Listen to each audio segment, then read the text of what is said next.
Gluttony. For me, this word has always been associated with food.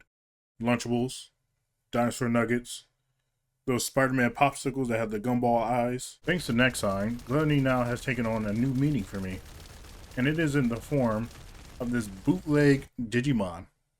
Honestly, this is a really stupid metal today I step away from Gley. Hold on a little longer. Your mom will save you no matter what. The single mom looking for someone to take care of another man's save file. And I step into the zone.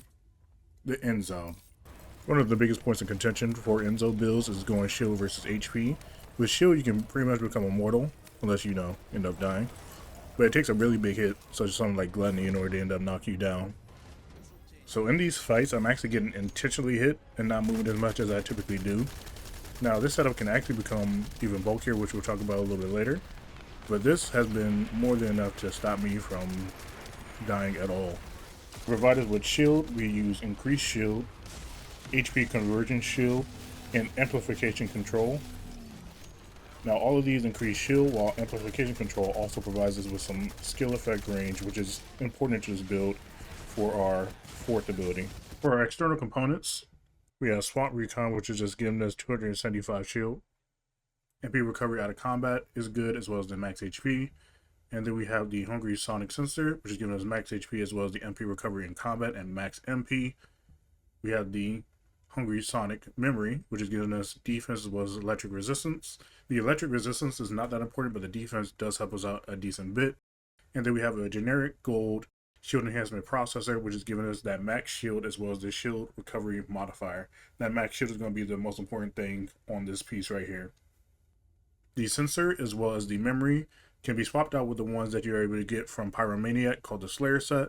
Now I'm sure we have some gamers that are wondering why I do not have a bravery set going on, particularly no bravery for the auxiliary power and no bravery for the processor. That's simply because it ends up giving you less shield if you are able to swap out those two components.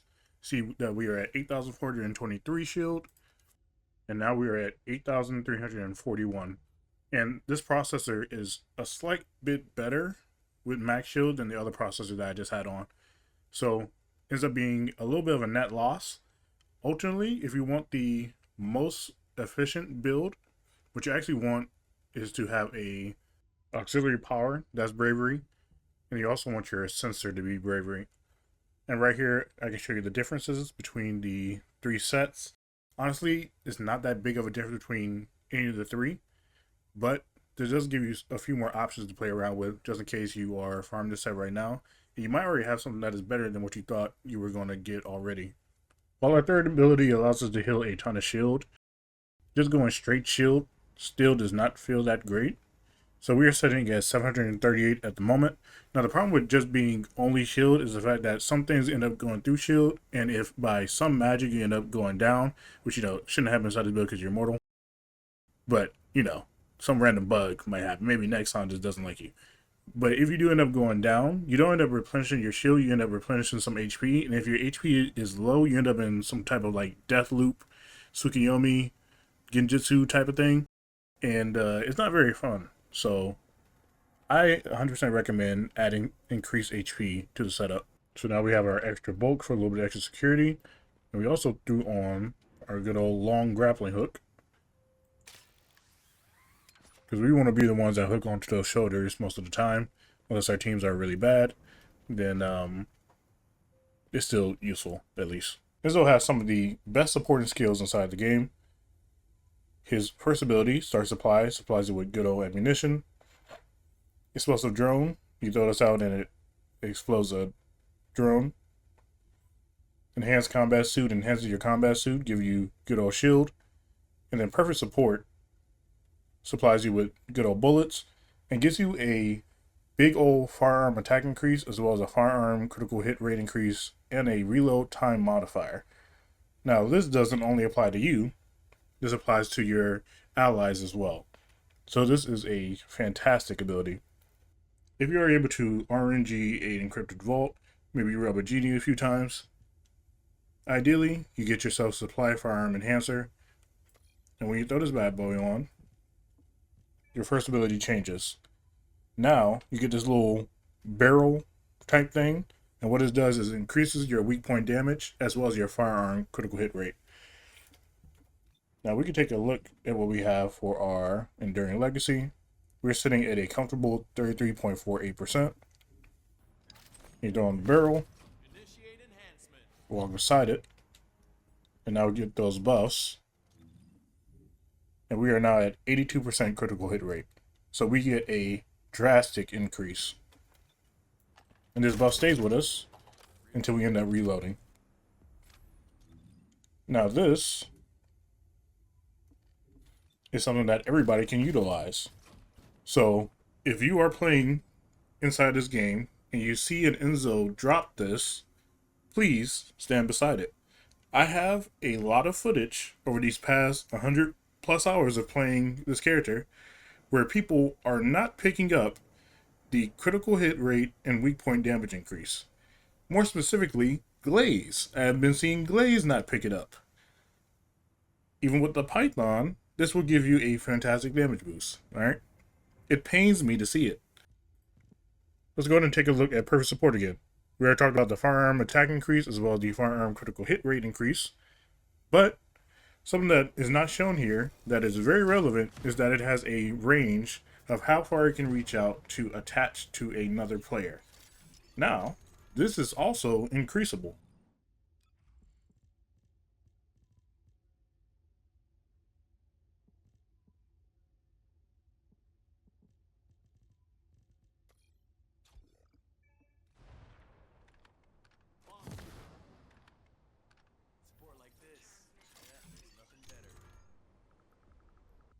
Being able to reach people on the other side of the map, especially for fights like Gluttony, where you're able to provide them with that firearm attack, that critical hit rate, as well as some extra bullets for infinite ammo, is something that is very valuable. And then there's probably going to be some more content later on that's going to have a larger gap, or as large of a gap as the Gluttony fight. And then having that extra range is going to be very, very good for those situations. And we want to be able to spam these skills and have them up as often as possible. And there's a way to do a perfect loop even without a reactor at all. Here we are adding skill extension, MP conversion for the skill cooldown, nimble fingers, and multi-talented. This is enough to give you a pretty good loop. If you want the perfect loop, you want to add a little bit more duration, and that can be done by adding an outstanding investment or MP accelerant when it's maxed out. So the perfect loop looks something like this. You throw out your C or your V, or your second or your third ability. Both of these are dimension skills. Then you press your Z or your fourth ability.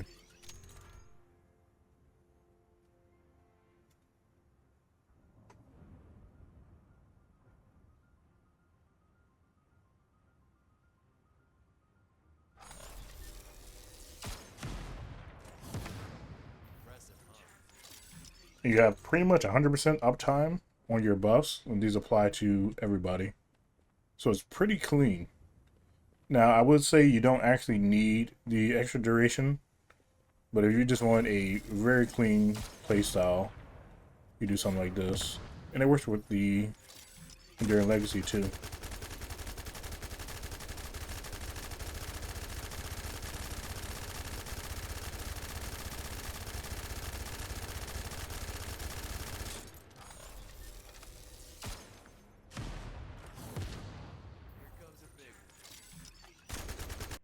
One cool thing is that you can actually reach 100% crit.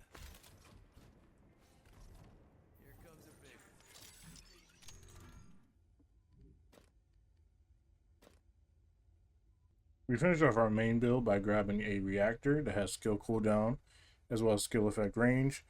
Skill effect range, ideally so we're able to add our fourth ability to more people from further away. There's not really too much more that you can go for on a reactor. You can go damage, but the damage of the drone is not the craziest for the fourth. It can be cool chip damage, but it's not something that you really need to build into, but you can do it for mobbing, which will show in a segundo. But This allows you to open up that R slot and get rid of the outstanding investment that is there. And you can go with more range if you want to.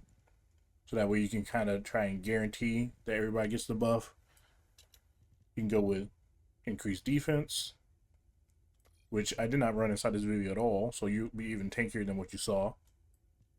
And you have a slew of other options that you can play around with and see what you end up liking. You can even go down the route of adding more damage to this, because the R's just so happen to be singular. And this ability scales with singular. So it works pretty well. So for the sake of this, let's go ahead and add increased defense. And to finish it off, you do want some type of skill cost reduction. Now, I played around with the MP recovery as well, and it really depends on how not great your team is. I've been able to comfortably use strong mentality with a 15% cost reduction and do pretty well, but there are some fights where I genuinely feel like I need maximize conservation to get that 30% skill cost reduction. If you want to play it on the safer side and go maximize conservation, there are still orbs on the ground that you can pick up. If you want to play around with something that is going to give you a little bit more flex options, it's going to be strong mentality.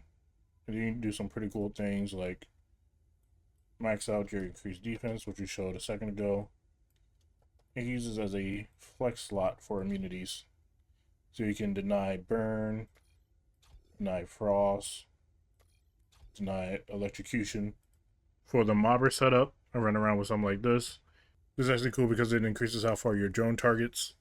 And then the damage shield combo is walk a tightrope, and then use conditional recharge in order to drain your HP. But there's some other ways they can get around this in order to make it work even better that I'll play around with as well. But with just this, without shock focus in the setup, you can hit some pretty mean times on Devour and some other solo bosses if you want to do so. So if you want to super pump the damage, you can go with the Acrobat set. And then with this, you can actually swap out of Edging Shot on your Enduring Legacy over to Insight Focus and still hit 100% crit rate. Otherwise, you are rocking Edging Shot on this bad boy. And these are the rolls that we have for this. The critical hit rate might be a little bit redundant, and so we might end up swapping that out to weak point if we end up hitting it. This gun really doesn't do much, unfortunately.